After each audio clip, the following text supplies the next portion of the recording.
let's get started. Trend number one, if you've been paying attention to social media, we already mentioned this one, it is churn. What do I mean by churn? People are moving. We had a record number of people quit their jobs during COVID. In Q3 of 2023, more CEOs voluntarily left their jobs than in any period over the prior 20 years. And you know, when leaders leave, that can be a little off-centering for a lot of organizations.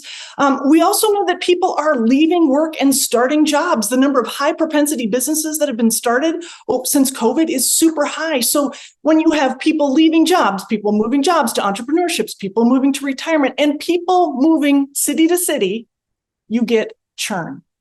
My favorite data point about churn is this. In 2020 and in 2022, California ran out of one-way U-Hauls. That's right. So many people were headed out of California that U-Haul ran out of one-way rentals.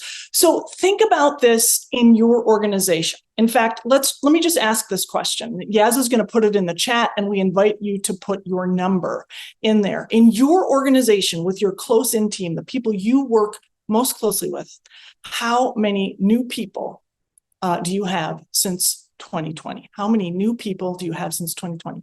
Go ahead and throw your number into the chat, and you could be one of the new people. I want to know. So Brenda Haney starts with a percentage, 30%. That's big. Duffy says 6. John Johnson, 9 new people from a team of 23. I love that you guys are adding like the denominator. Thank you. Helps me do the fraction in my head. But all of this churn in the workplace, 3 of 12, 25%, 4 of 6.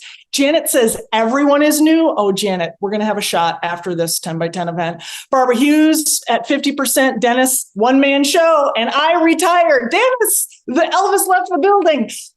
You get the point, right? We have had a lot of churn in our organizations, and we're having a lot of churn in our communities. Why does this matter?